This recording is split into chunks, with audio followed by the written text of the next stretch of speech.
Why do babies cry the second you close the bathroom door, even after spending all day together? The real reason is much deeper than most parents realize.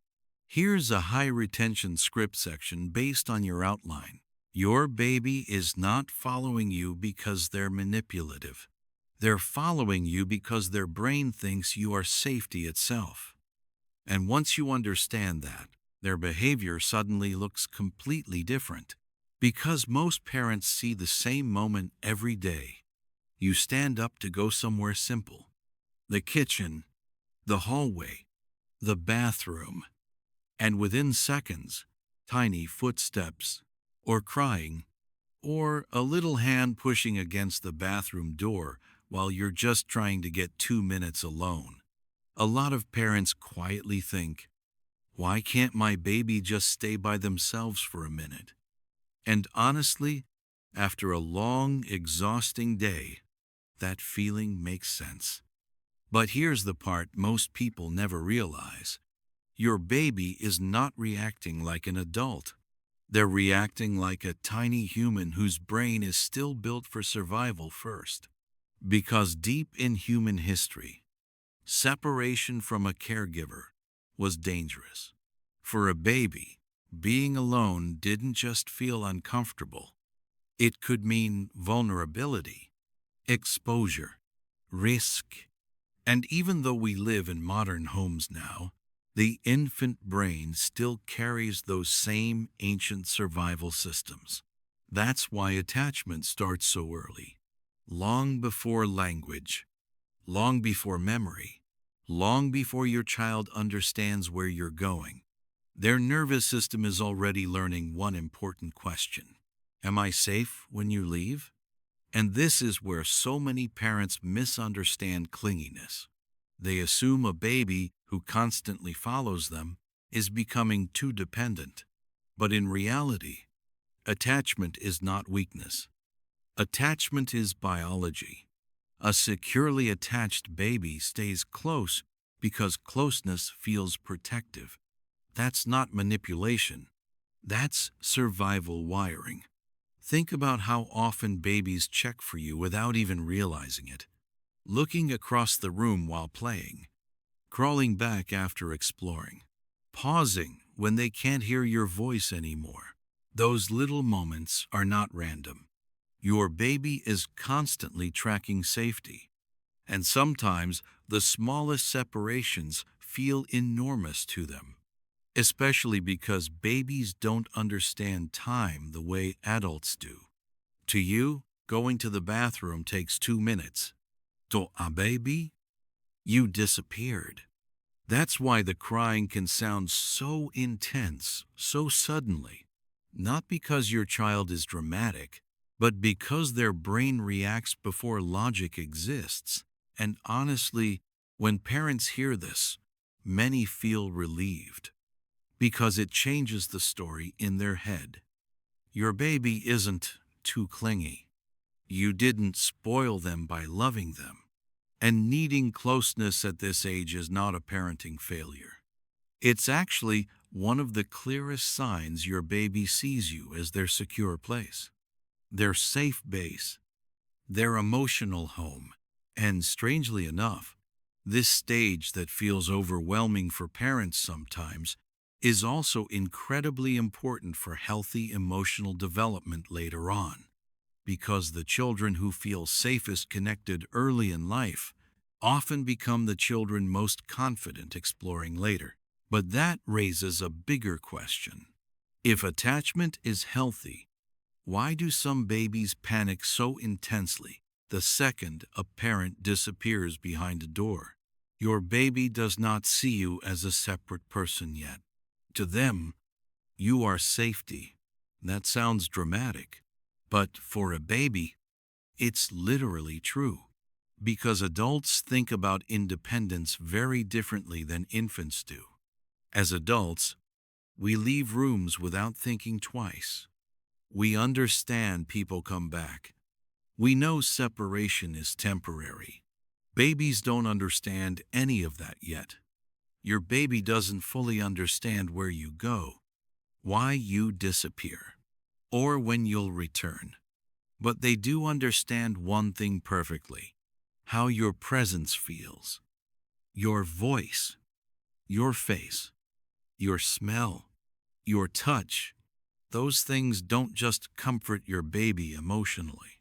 They actually help regulate your baby's nervous system, which means something most parents never hear. Babies borrow calm from their caregivers. Think about that for a second. When your baby is overwhelmed, they look for you. When something feels unfamiliar, they look for you. When they wake up scared in the middle of the night, they look for you. Not because they're trying to make life difficult, but because your presence helps their brain feel safe enough to settle again. And you've probably seen this happen without even realizing it. A baby can be crying intensely, then suddenly calm down the second they're picked up. Sam room, sam situation, sam noise. The only thing that changed was you. That's how powerful emotional regulation is in early childhood.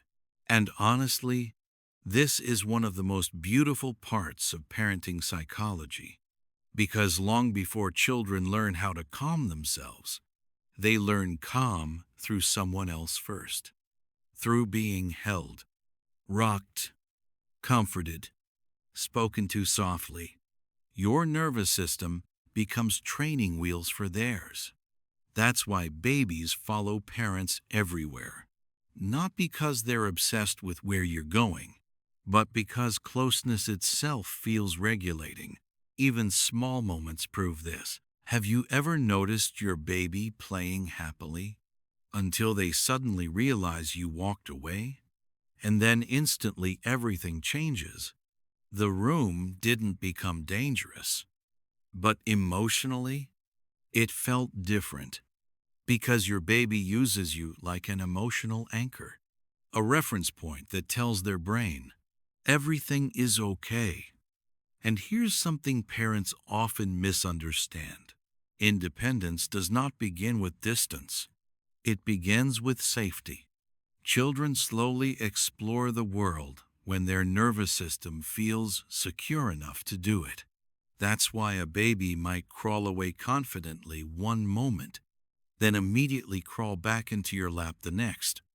They're not confused. They're refueling emotionally. Checking. Are you still here? Am I still safe?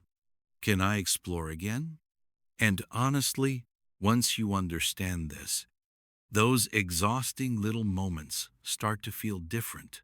The crying outside the bathroom door, the tiny hand reaching for you while you cook, the baby wanting to be carried even after you sat down 5 minutes ago. It's not manipulation. It's connection. Your child is using your presence to organize their emotional world. And the most fascinating part? This emotional dependence early in life is actually what helps create emotional confidence later. But there's one reason babies react especially strongly when parents disappear, and it has everything to do with what their brain still cannot fully understand yet. The crying usually starts before the bathroom door even closes, and that's because your baby isn't reacting to the door. They're reacting to disappearance. This is the part of parenting that catches so many people off guard. 1 second your baby is calm, playing, watching you fold laundry, following you around the house happily. Then you turn the corner for 2 seconds, and suddenly they panic like the world just changed completely. The crying gets louder, faster, more desperate, and from an adult perspective, it can feel confusing because you know you're coming right back.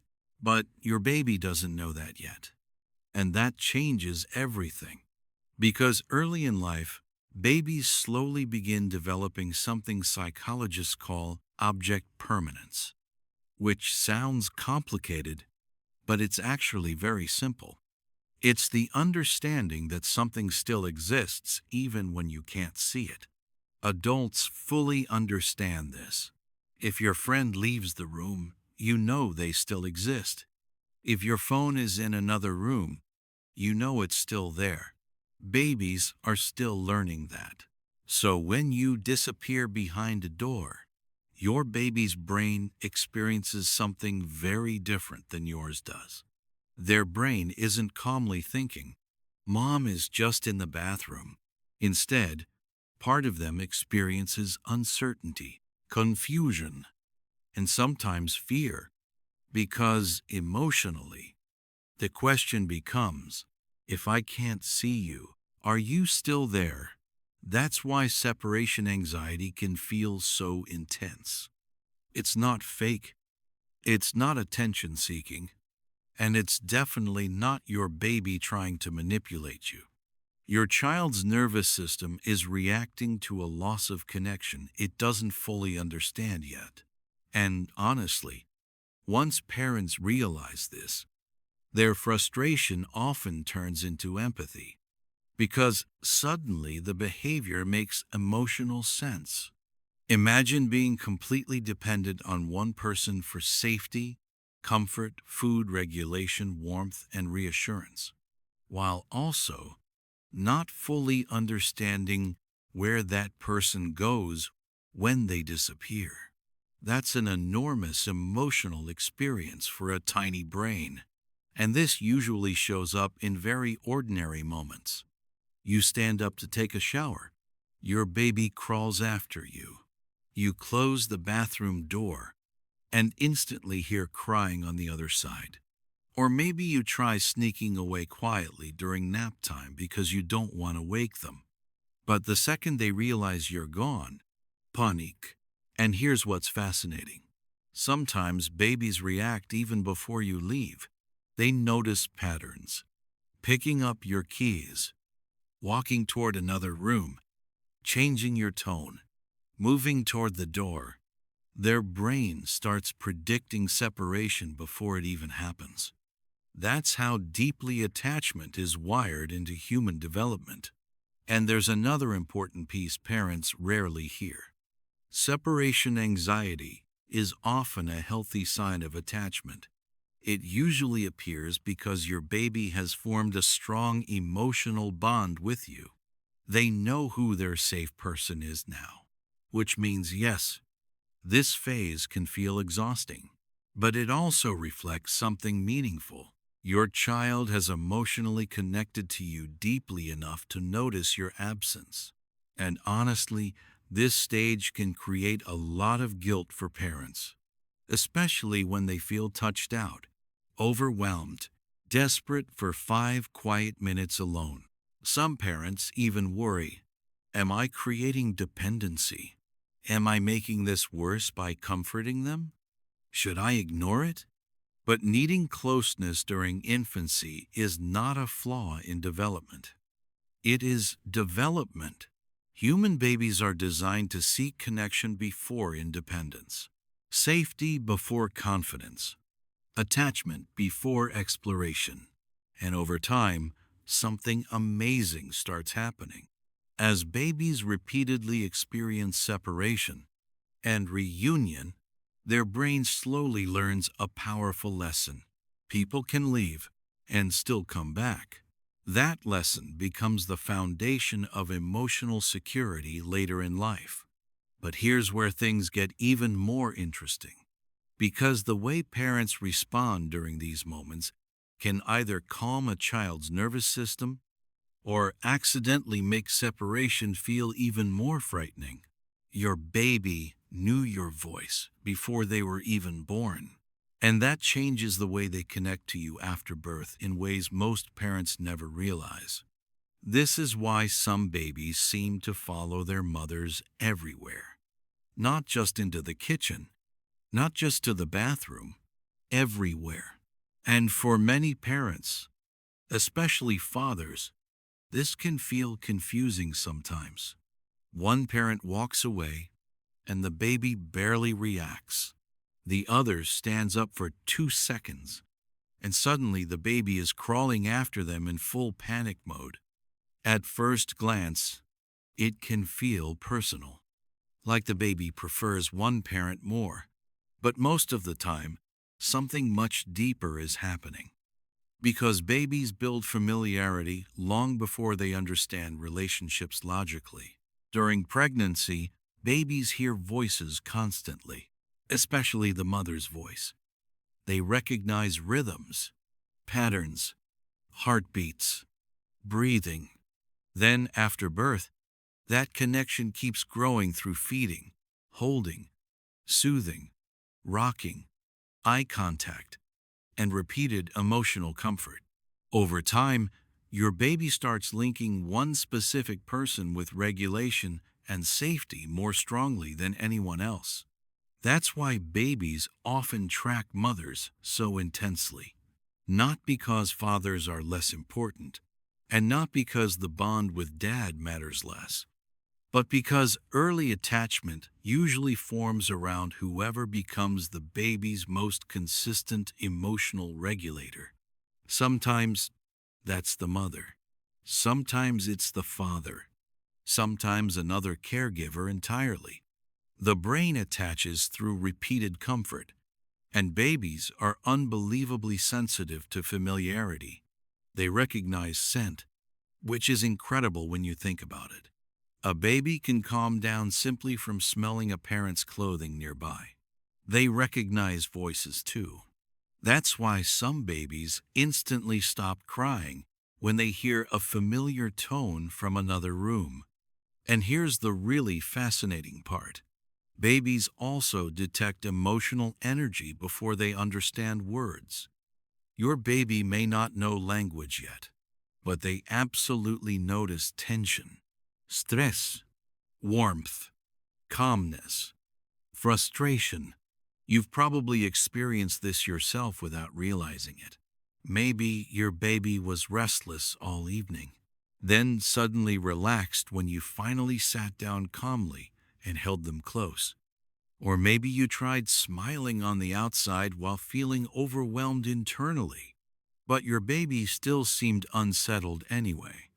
That's because babies don't just respond to actions, they respond to nervous systems. And honestly, this explains why some babies become extra attached during stressful periods. Changes in routine, new environments, parental stress, less connection time. Babies feel those emotional shifts even when nobody says anything out loud. Which means when your child follows you constantly, they may not simply be asking, "Where are you going?" Emotionally, they may be asking, "Do I still have access to the person who helps me feel safe?" And for parents who feel exhausted by this phase, that realization can completely change the emotional meaning behind the behavior. Because what looks like clinginess from the outside often looks like trust from the inside. Your baby isn't obsessed with controlling you. They're attached to the feeling your presence creates inside their body.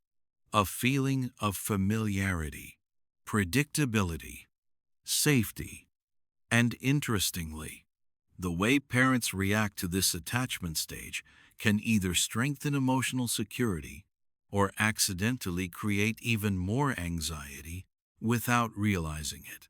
But here's where many loving parents accidentally make separation anxiety even stronger without realizing it at all. Because one very common habit that seems harmless in the moment can quietly teach a child that people disappear unexpectedly. And the emotional effect of that can last much longer than most parents think. One of the most common parenting habits actually teaches babies to feel less secure. And most loving parents do it with good intentions. Sneaking away quietly. It usually happens like this. Your baby is finally calm. Maybe they're playing on the floor. Maybe someone else is holding them. Maybe they just fell asleep after a long struggle. And you think, okay, this is my chance. So you slowly back away. Quiet steps. No goodbye. No warning. because you're trying to avoid tears, trying to avoid another meltdown, trying to make separation easier.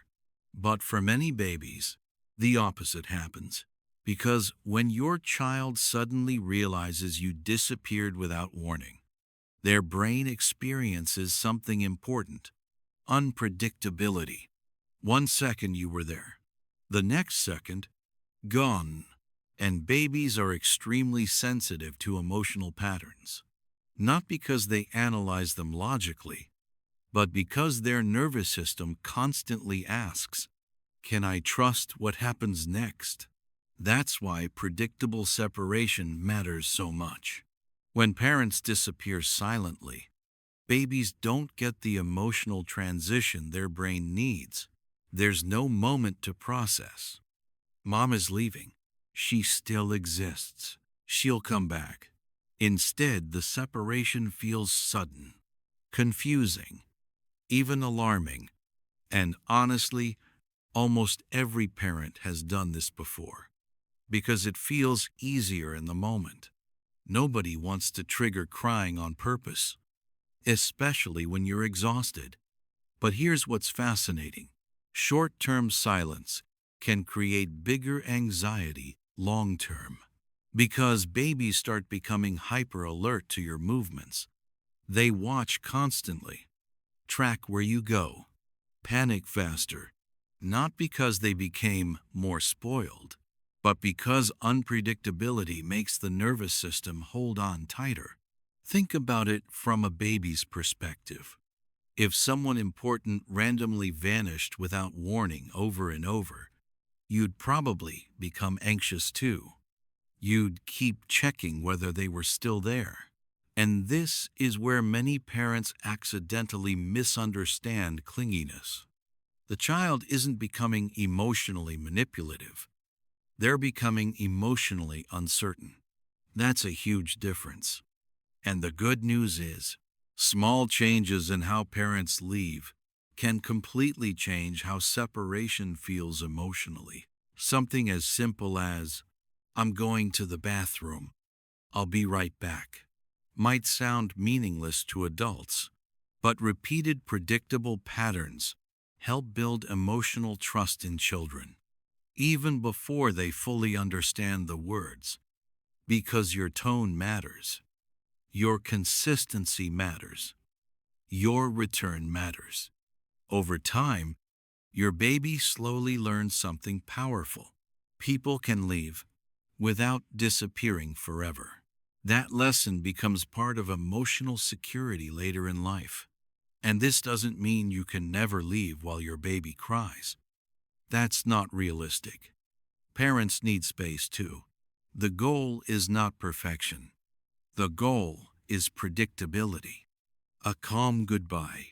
A familiar routine. A warm reconnection afterward. Those tiny moments teach the nervous system. Separation is temporary. Connection comes back.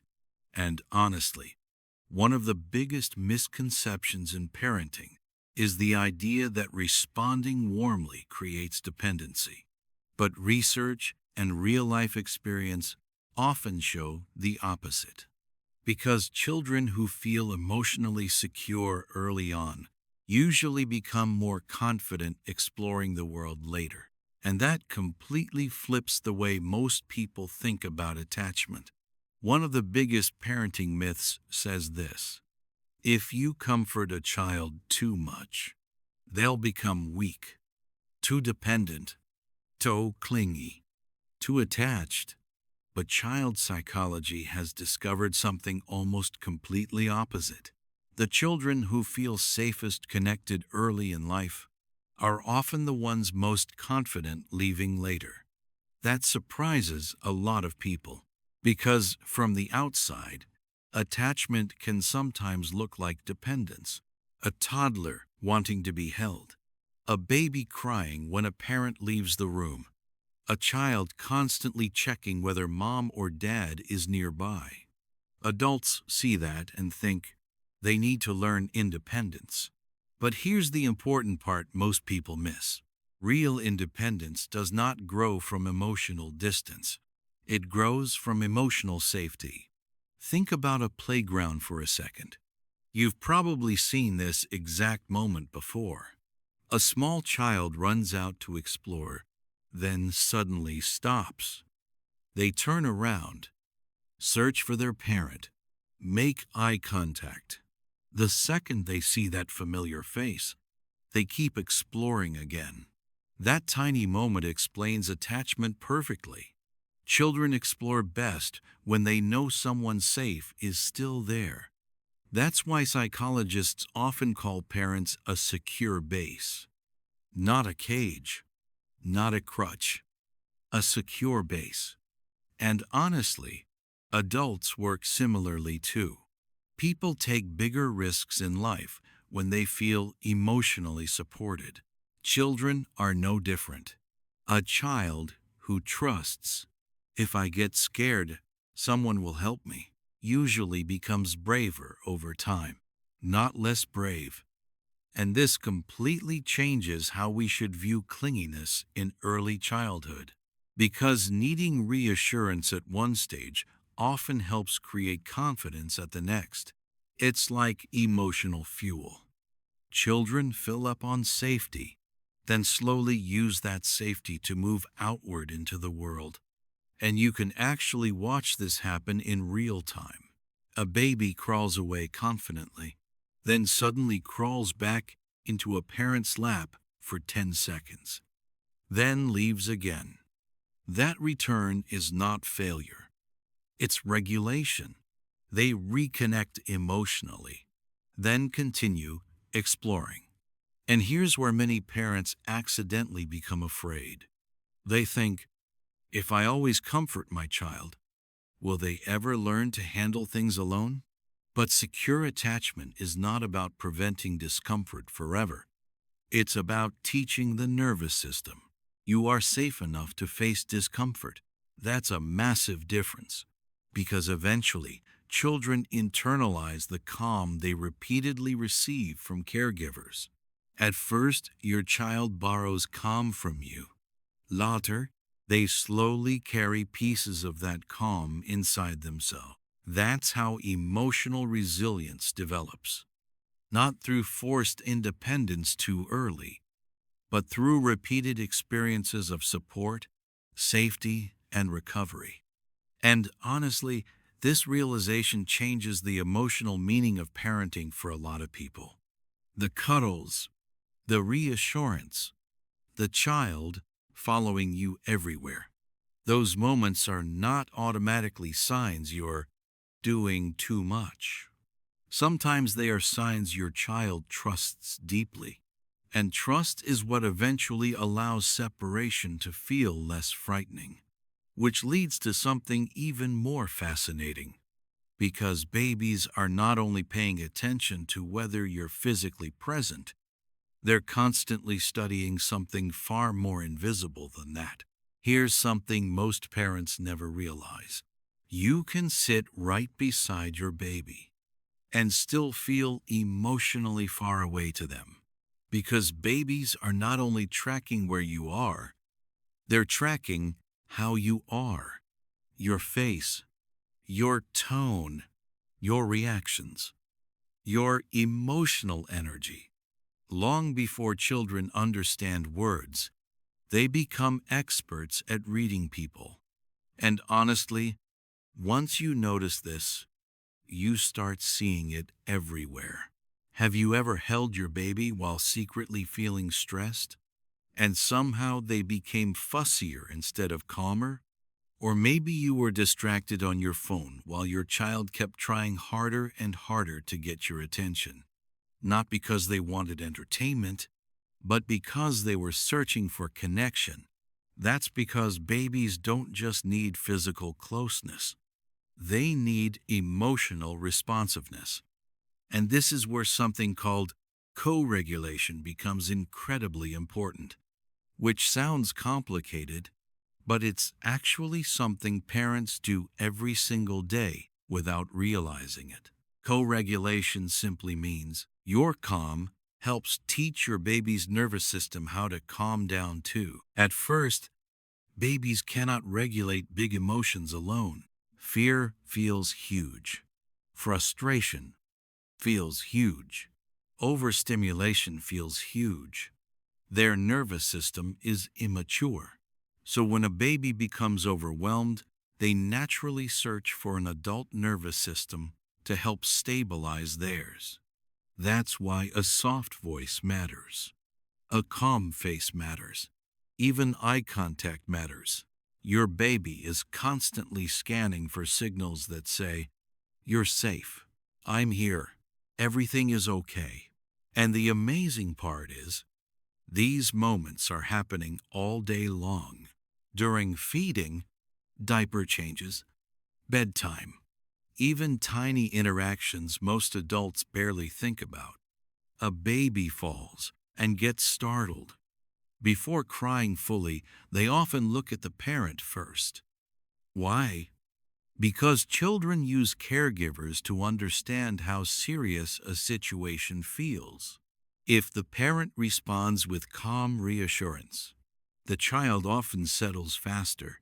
But if the parent reacts with panic or irritation, the baby's distress usually grows too. That's how connected nervous systems are in early childhood.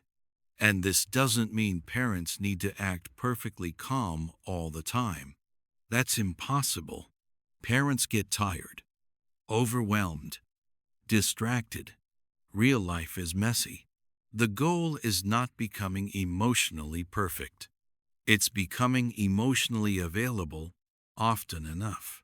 Because babies remember emotional patterns more than single moments. And honestly, this explains why some children still seem unsettled even when parents are physically nearby.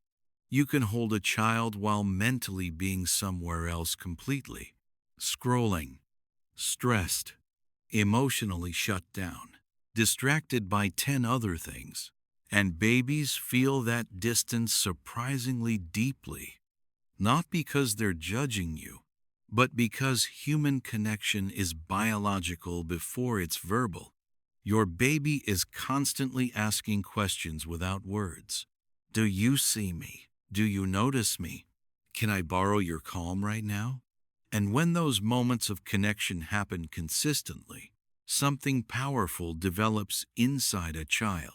Not perfection, security, the feeling that emotions can be survived safely with another person nearby. And strangely enough, the smallest responses often matter most. A gentle tone, a warm glance, a predictable reaction. Tiny moments repeated over and over again quietly shape how safe a child feels in relationships later in life. Which raises an important question. If these little interactions matter so much, what are the simple everyday things parents can do that actually strengthen emotional security the most? One day, your child will stop following you from room to room. No tiny hand under the bathroom door. Here are a few simple things parents can do that genuinely help build emotional security over time. Narrate your separations. Even a quick, "I'll be right back," helps your child experience leaving as predictable instead of sudden. Focus on reconnecting after separation. A warm smile, eye contact, or quick hug after returning matters more than parents realize. Don't aim for perfect calm. Your child does not need a perfect parent.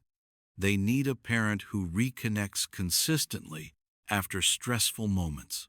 Asterisk. Let closeness exist without shame. Wanting comfort, reassurance, or physical connection is a normal part of healthy development. Asterisk. Remember that tiny moments repeat into patterns. The safety your child feels today slowly becomes the inner voice they carry into friendships, relationships, and adulthood later on. No little footsteps chasing after you. No voice calling for you every few minutes. And strangely, the moments that once felt exhausting may become the moments you miss the most. One day, your child will stop following you into every room. The bathroom door will finally stay closed. The tiny footsteps will disappear, and the silence you once wanted so badly may suddenly feel strange. Because what feels exhausting today is often a sign of something deeply human. Your child feels safest near you. Your baby follows you because, to them, you are home. And before children learn independence, they first need to feel safe enough to let go. If this video changed the way you see those little moments, subscribe for more parenting psychology videos like this, and tell me in the comments, what's one tiny thing your child does now that you know you'll probably miss one day?